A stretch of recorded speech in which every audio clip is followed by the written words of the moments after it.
Number 1 Safdarjung Road was allotted to Indira Gandhi when she became Minister for Information and Broadcasting.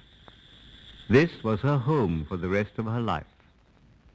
It was never an official Prime Minister's residence, with the formalities accompanying her position. It was private and it was a home.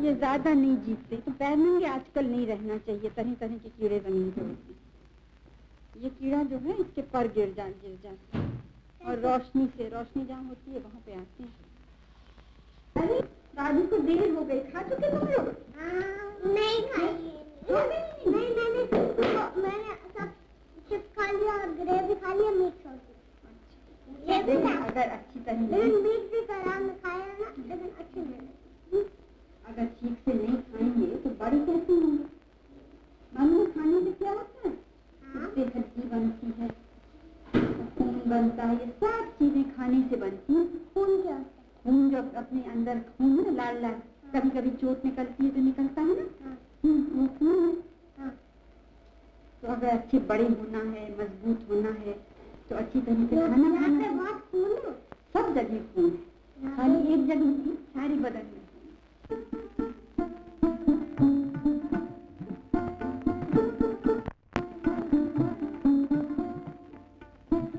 As leader of the world's largest democracy, she faced an awesome array of problems created by a history of colonialism and the economic deprivation from which the people of India suffered.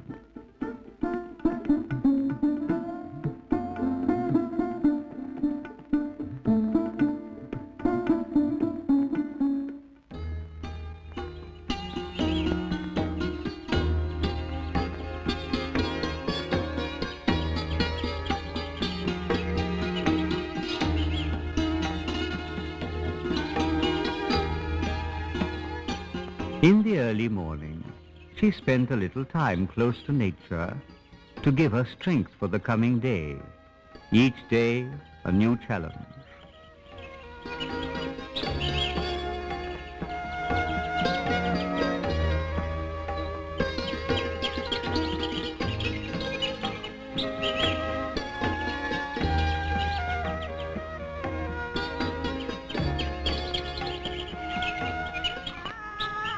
Why is it that Indira Gandhi became the concentric hope of the people of India? Who was she that people should hand over their destiny to her? The dust of history will decide her stature a generation or two from now. But the reality on the ground was that the people of India thought that she could solve their problems.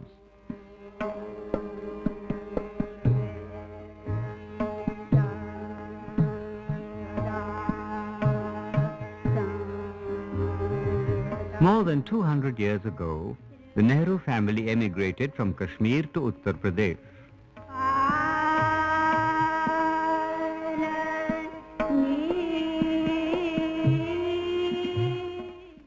Motilal Nehru was a brilliant lawyer who built up an astonishingly lucrative practice in Lucknow and Allahabad.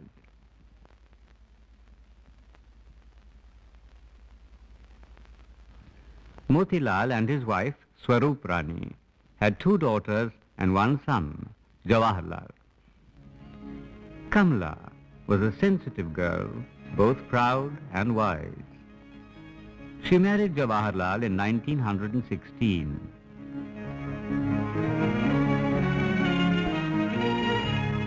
Motilal allocated a portion of his house, Anand Bhavan, to the young couple.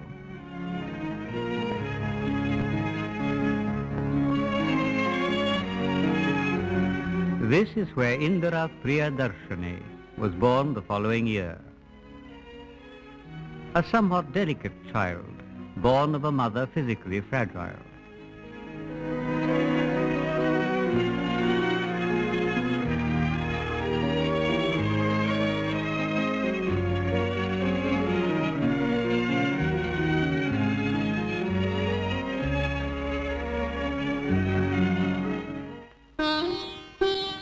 At about this time, Gandhi burst upon the Indian scene.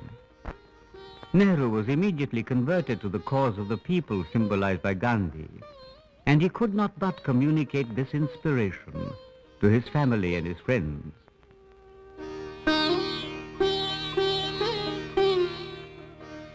He persuaded his father to give up his affluent ways and turn to Gandhi's concept of khadi and public service. These happenings, young as Indira was, had a lasting effect upon her. At the Lahore Congress, Jawaharlal Nehru was elected president. On the 26th of January 1930, he gave the call for Purna Swaraj, complete independence. Indira impulsively said to her father, "I want to join the Congress."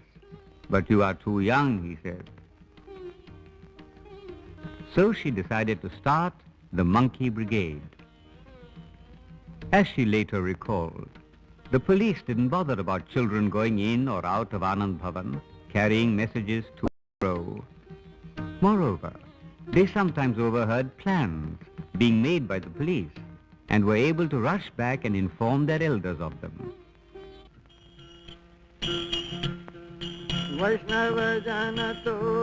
In 1930, Gandhi began the Great Salt March.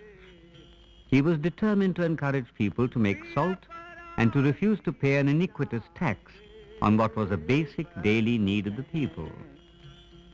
This movement stirred the imagination of people all over the country, and the response was tremendous.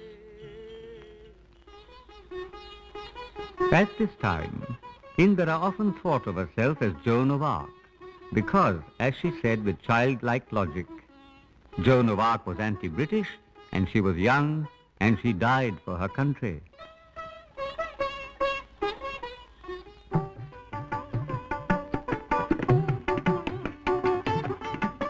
Anand Bhavan had long become so crowded with freedom fighters that it came to be called Swaraj Bhavan. Motilal made a gift of it to the Congress and built a new Anand Bhavan for himself and his family.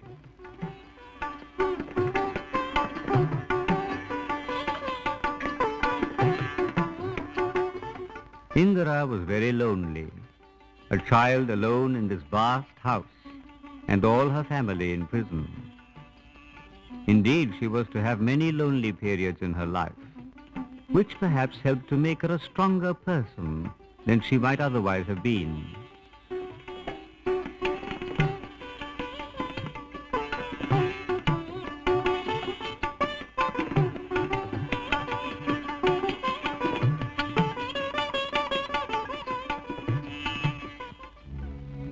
Her father was in Naini jail, and it was from here that he began to write to her a series of affectionate and educative letters which were to influence her over the years and later collected to become the book Glimpses of World History. The first of these letters was written from the central prison Naini on her 13th birthday.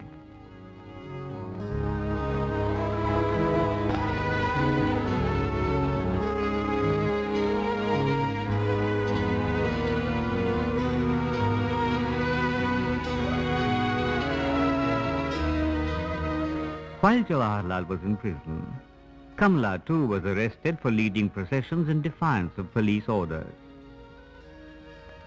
Motilal was seriously ill, and Jawaharlal was temporarily released to enable him to be at his father's bedside. Motilal breathed his last in Lucknow and was cremated in Allahabad. His favorite chair. How much Indira missed this stern yet jovial man who surrounded himself with a host of friends. Motilal's open-mindedness and his secular attitude did much to influence not only his son, but also his granddaughter.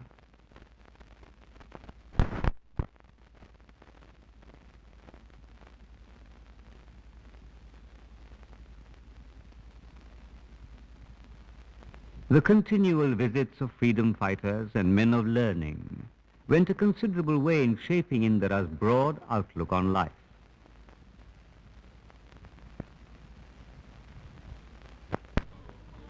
For a short while, Indira was educated in Allahabad and Switzerland and then moved to a school in Pune run by the Vakil family along the lines of Shantiniketan. Eventually, she went to Shantiniketan. Rabindranath Tagore found that she was talented and encouraged her to develop, among other disciplines, her aptitude for the Manipuri dance.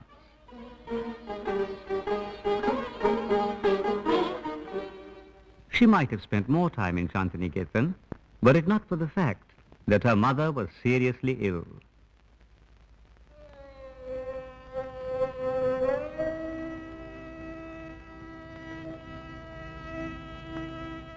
Jawaharlal was once again in prison, this time in Almora jail.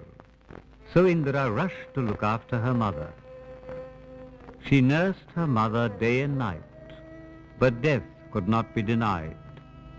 Kamla eventually died in Switzerland.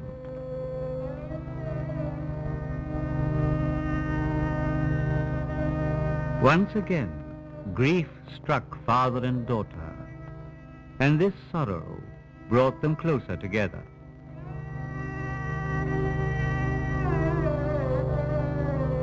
It was typical of Jawaharlal, and later of Indira, that personal grief, however profound, was never allowed to interfere with the task of achieving and sustaining freedom for the people of India. Jawaharlal sent Indira to Oxford for her further education.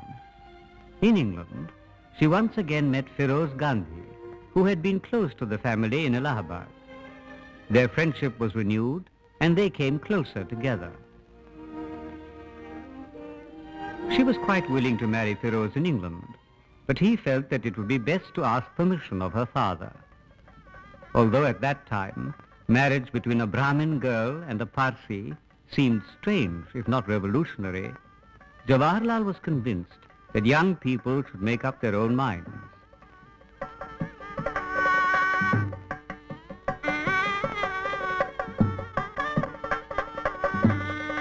So, with his blessing and the blessings of Gandhiji, Feroz and Indira were married.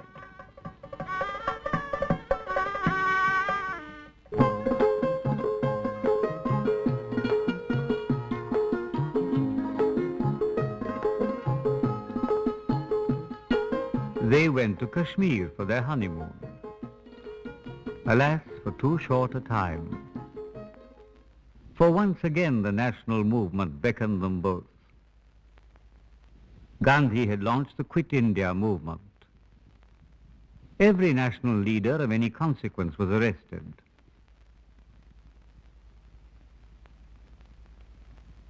For a time, Feroz and Indira went underground, but she was discovered and locked up in Naini jail. This was her first experience of prison, and she began to understand not only what her parents had suffered, but what tens of thousands of freedom fighters underwent in the cause of India's freedom. Each raindrop was a moment of loneliness, and each was a moment closer to freedom.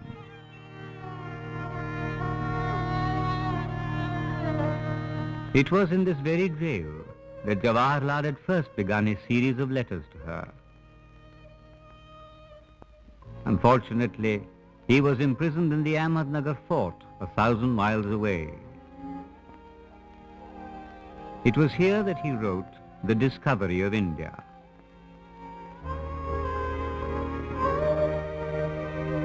In Indira's words, my father's 3 books, Glimpses of World History, an autobiography, and The Discovery of India, have been my companions through life.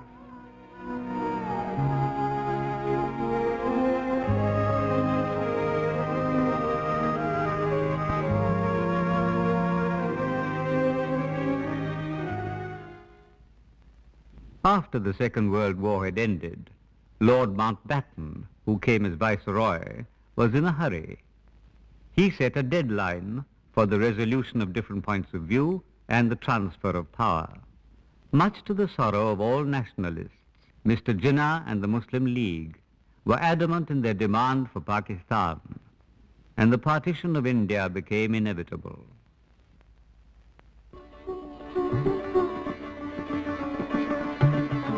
Jawaharlal Nehru was elected India's first Prime Minister, and the British Raj came to an end.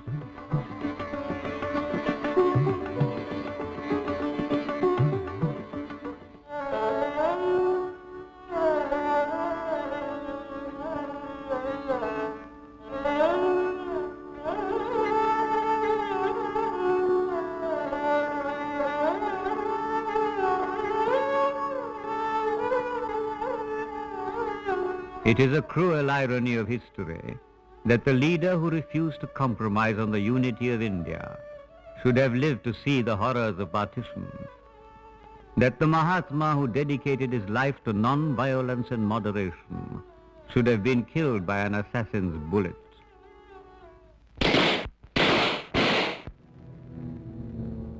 On that day, hope was eclipsed for all of India, especially so for those who were personally close to Bapu. Jawaharlal was stunned, and deeply as they grieved within themselves, Feroz and Indira gave him comfort and strength.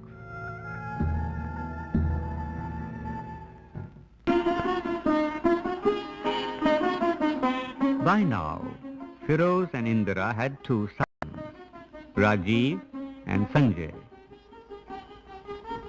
They had set up their home in Lucknow, where Feroz was managing director of the National Herald. It was a happy time for the parents, but as always, Indira's personal life was interrupted again by political necessity. Jawaharlal was alone in Delhi. He needed an official hostess and a confidant to assist him in his tasks as Prime Minister. Indira herself writes that it was extremely tiring to shuttle back and forth between Lucknow and Delhi frequently. Feroz became a member of the Constituent Assembly and was later elected to Parliament. He shifted to Delhi, and that made life easier for Indira.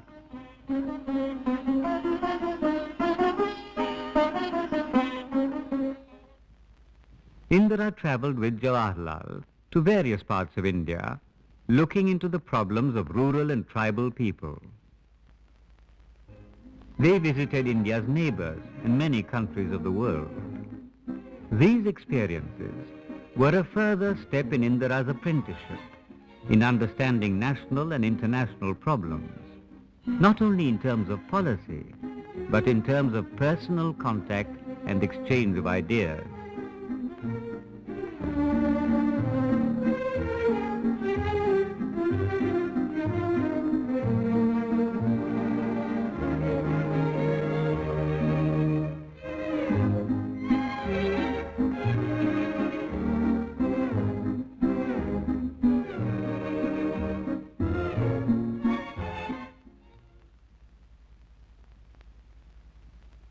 Indira Gandhi was elected President of the Congress in 1959.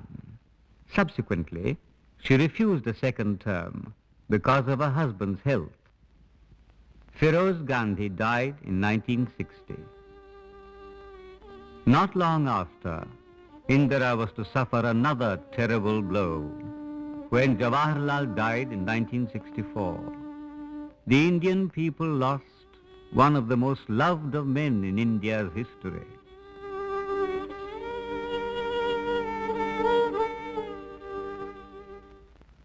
Mr. Lal Bahadur Shastri became India's second Prime Minister. Mr. Shastri asked Mrs. Gandhi to join his cabinet as Minister for Information and Broadcasting. Unfortunately, after the 1965 war with Pakistan, as soon as Prime Minister Lal Bahadur Shastri signed a peace accord with President Ayub Khan in Tashkent, he passed away. India lost one of her humblest and most honorable of men, a friend, almost a guardian to Indira. It came as no surprise, therefore, that the Congress chose Mrs. Gandhi to be India's third Prime Minister.